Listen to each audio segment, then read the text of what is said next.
कुछ दोस्त हैं वो माशाल्लाह काफ़ी दफ़ा आपसे ना एक चीज़ पूछना चाहते हैं, वो बैकग्राउंड के बारे में। आप किस तरह इस आइडियालॉजी की तरफ आए और आप शुरू में स्कूल एज से या कॉलेज एज से, और आपके पीछे कौन है, ISI है या फौज है या कौन से अदारे हैं जो आपको जो है ना वो ऊपर उठा रहे हैं, या क्या आप एक वन मैन आर्मी की तरह आ रहे हैं?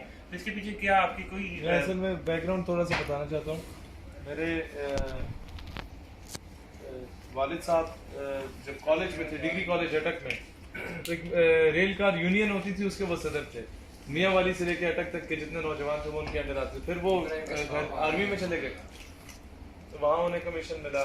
देन मेरे उनके जो छोटे भाई थे, मेरे चचा प्रोफेसर इकबाल, वो जिला नाज़िम रहे अंजुमन तलबा इस्लाम के 2-3 साल। डॉक्टर जफर इकबाल नूरी साहब का दौर था, शाह नूरानी साहब, मौलाना अब्दुल सुल्तान खान न्याजी साहब का दौर था उस दौर के, और उन्होंने क्लीन स्वीप किया था पूरे पंजाब में अंजुमन तलबा इस्लाम ने।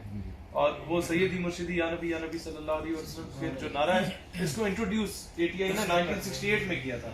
और ये जो गुलाम है, गुलाम है, रसूल के गुलाम है, ये तीनों नारे जो हैं ये 1980s की दिहाई में अंजुमन तलबा इस्लाम ने इंट्रोड्यूस किया। हाँ, ATI की पहचान इस नारे पे हुई थी ना, अंजुमन तलबा इस्लाम की।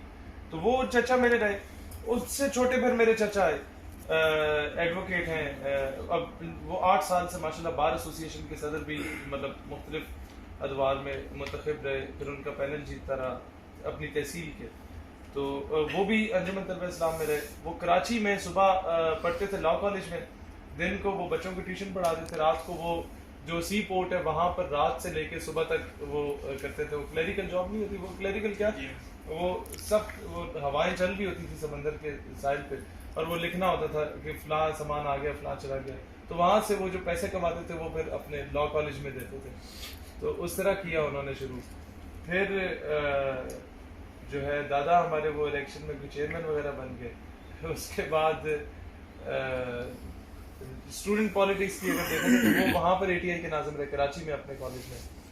फिर स्टूडेंट पॉलिटिक्स में ये रहा कि मेरे जो कज़न है, फर्स्ट कज़न है बाबर, वो MSF के सदर थे ज़िला अटक के, मुस्लिम स्टूडेंट फेडरेशन। उस वक्त मुस्लिम लीग, काफ और नून और फंक्शन, ये सारे एक ही, फंक्शन तो खैर अलग होगी थी पीर पकाड़ा की, ये एक ही ग्रुप होता था। ये बात है, मतलब काफ़ी पुरानी बात है, मैं छोटा सा था तब।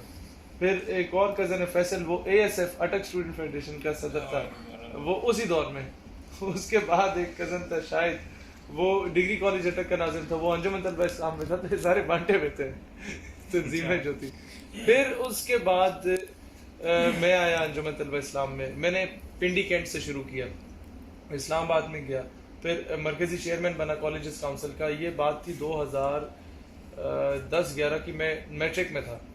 मैट्रिक में मैंने ज्वाइन की 10वीं जमात में, और फिर कॉलेज में गया, तब हमने किया पहला प्रोटेस्ट हमने किया था। नेटो ने सलाला चेक पोस्ट पे अटैक किया, हमारे फौजी कोई शहीद हुए, तो उसके खिलाफ हमने किया।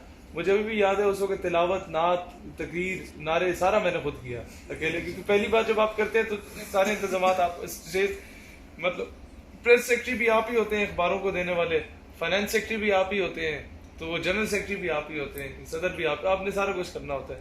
और सबसे बड़ा चैलेंज ये था कि किस तरीके से फौजियों के बच्चों को, ये कर्नल जनरल वगैरह जो होते हैं, इनके बच्चे तो ये बैटमैन के बगैर दुकान पे दूध लेने नहीं जाते। तो वो फिर वो जो कम्युनिटी, ये सारी रूट्स बीकन हाउस टाइप के स्कूल के बच्चों को, उनको किस तरीके से इस ट्रैक पे लेके आना है, वो बहुत बड़ा चैलेंज था। लेकिन अल्हम्दुलिल्लाह बहुत बड़ी कामयाबी मिली, अल्लाह ने करम किया कि आप जब उन्हीं के एटमोसफेयर में पले बड़े होते हैं ना, तो वो जब आप थोड़ा सा चेंज अपने अंदर लाते हैं तो वो खुद ही आपको आइडियलाइज करना शुरू कर देते हैं। मतलब यहाँ भी देखने को आया कि हम लोग APS में पढ़े, FG सर सैयद में पढ़े, फिर आर्मी की यूनिवर्सिटी थी, वहाँ से एफिलिएशन थी हमारी, जहाँ से हमने पढ़ा, और वहाँ से हमारी रैलियाँ निकलती थी गुस्ताखाना खाकों के खिलाफ। 2012 में टेरी जॉन्स ने एक फिल्म बनाई थी गुस्ताखाना, उसके खिलाफ हमने रैली निकाली, कोई 3-4 हज़ार स्टूडेंट्स की, तकरीबन 2-2.5 हज़ार स्टूडेंट्स से, सारे आर्मी और गवर्नमेंट के कॉलेजेस थे वहाँ के, और 1,000 वकील पिंडी कचहरी से हमने इकट्ठा किया। वो 4,000 वकील वहाँ रजिस्टर्ड हैं। तो हमने अमेरिकन एम्बेसी तक पैदल मार्च किया, और जब हम पे शेलिंग हुई, रबड़ बुलेट्स बरसाई गई, और बच्चे कुछ हमारे शहीद हो गए, वो शहीद नहीं, सॉरी, बेहोश हो गए वो शेलिंग का उसकी वजह से ना। वो मम्मी डैडी लौट थी सारी, तो हम समेत। तो उसके बाद वो जो असगर माल कॉलेज और गॉर्डन कॉलेज बड़ा मशहूर है तंजीमों के हवाले से पिंडी इस्लामाबाद में, तो वहाँ के इस्लामिक यूनिवर्सिटी के बच्चे वो फिर आ गए, और इतना वहाँ पर एक वावेला मचा इस्लामाबाद में कि रहमान मलिक, उस वक्त अब्दुल रहमान मलिक हमारा होता था इंटीरियर मिनिस्टर, पीपल्स पार्टी की गवर्नमेंट थी, उसने थर्सडे का दिन था जब हमने प्रोटेस्ट किया, ऐलान किया कि कल यौम इश्क रसूल मनाया जाएगा। पूरे पाकिस्तान में यौम इश्क रसूल मनाया गया, और फिर इतना ये बात फैल गई थी कि अमेरिका से और इनसे नफरत पैदा हो गई कि ये मलाला का ड्रामा रचाना पड़ा था। उसके 2 दिन बाद मलाला साहिबा पे गोली चलती है और कौम का रुख उस तरफ चला जाता है, और ये गुस्ताखाना खाकों से बिल्कुल तवज्जो हट जाती है, और फिर अब वो ड्रामा हम भुगत रहे हैं। खैर ये हुआ। उसके अलावा मतलब वहां से एक टर्निंग पॉइंट था हमारी जिंदगी का, हमें पता चला यार असल जिंदगी तो ये है, हम लोग कहीं और ही। शहीर भाई यहाँ पे आपकी बात काट के एक सवाल और ऐड करेंगे कि माशाल्लाह जैसे आपके वालिद साहब ब्रिगेडियर थे, हाजिर ड्यूटी थे, उन्होंने कभी आपको नहीं कहा कि बेटा ये क्या तुम कर रहे हो, जुलूस निकाल रहे हो, अमेरिकन एम्बेसी जा रहे हो, कि आपको अपने वालिद की सपोर्ट मिली हुई थी या कुछ और मसला था? एक चीज है, कोई भी ऑफिसर नहीं चाहता कि उसका बच्चा नारे लगाए, हाईएस्ट से लटक के जाए। वो यही चाहता मेरा बच्चा भी ऑफिसर बने, कोई बड़ी फर्म में जाए या इस तरह का बिजनेस करे या लेकिन एक चीज़ है, जहाँ तक निस्बत की बात है, मेरे वालिद साहब, मेरे ख्याल है हमारी फैमिली में मेरे ताया थे, वालिद साहब के सबसे बड़े भाई हवलदार अफजल, जो बेचारे आगे एफएससी में पढ़ नहीं पाए थे पैसे ना होने की वजह से, और आर्मी में रहते हुए फिर उन्होंने मजीद पढ़ा भी और पढ़ाया भी, और उनकी तनख्वाहों से सारे अफसर्स बने नीचे जितने भाई थे माशाअल्लाह।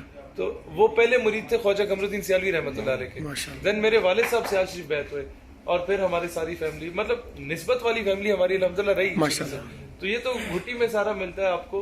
हाँ ये जरूर है कि वो पॉलिटिकली बड़ा हमारे छोटे मोटे चलते रहते हैं मामला, लेकिन वो जो हमारे इख्तिलाफ राय पे कोई ना कोई बहस हो जाती है, उससे मुझे सीखने को बड़ा मिल जाता है। तो अब्बा जी जाहिर सी बात है वो मुझसे ज़्यादा एक्सपीरियंस है, मुझसे बेहतर जानते हैं, वो गाइड करते हैं साथ साथ। और सपोर्ट की जहाँ तक बात है तो तरबियत उन्होंने मेरी की, लेकिन आउट ऑफ द वे जाके जो जिसे कहते हैं ना कि इल्लीगली खामा खामे किसी को आगे करना। अब्बा जी ने कहा मैं खेतों में हल चला के फौज में गया हूँ, हमने मेहनत की, मूंगफलियाँ हम वो जो हल चलाते तो रात को ना चांद की रोशनी में वो जो मूंगफलियाँ वैसे रह जाती थी वो उंगलियों से निकालनी पड़ती थी।